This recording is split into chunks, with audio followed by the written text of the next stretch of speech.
สวัสดีบรรดาทานคลิปนี้ข้าพเจ้าจะมาพาเรียนภาษาจีนขั้นพื้นฐานที่นำใช้ได้ในชีวิตประจำวันบทเรียนเริ่มต้นจากพินยิน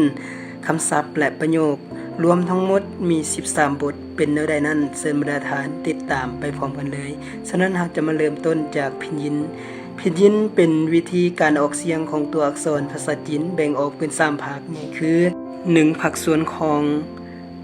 เชิงหมูก็คือเสียงพยัญชนะแล้ว2ภาคส่วนของยื่นหมูคือเสียงของสระและ3ภาคส่วนของเชิงเตี้ยวคือเสียงวรรณยุกต์ฉะนั้นมื้อนี้เราจะมาเรียนภาคส่วนของที่1ก็คือเชิงหมูก็คือเสียงของพยัญชนะนั่นเองเป็นอะไรนั้นเรามาเริ่มกันเลยให้บรรดาทานติดตามฟังที่ข้าพเจ้าอ่าน1เทื่อหลังจากนั้นให้อ่านตามข้าพเจ้าได้เลยปัวพัวมัวฟัวเตอเธอเนอเลอเกอเคเฮจีชีซีจืชื่อชื่อ日子子四一五ต่อจากนี้ให้บรรดาทานติดตามแล้วอ่านพร้อมข้าพเจ้าปัวพัวมัวฟัว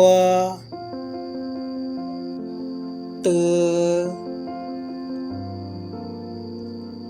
เธอเนอ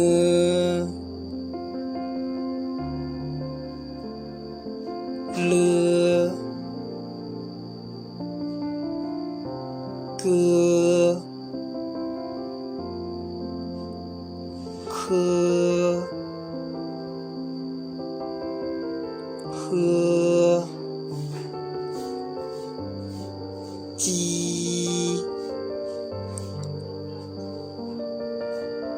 ชีซี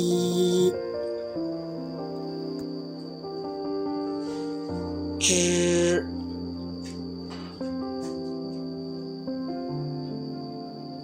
ชื่อชื่อ日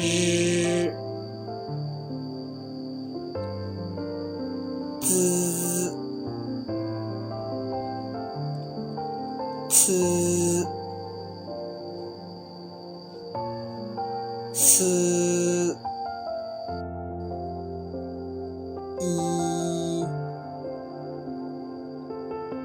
五ขอขอบใจนำบรรดาทานที่ติดตามรับชมและรับฟังมาฮอดจุดนี้ EP ที่1หรือว่าบทที่1ของเฮาก็จบไว้สำนี้ก่อนอย่าลืมติดตามต่อไป EP ที่2และบทที่2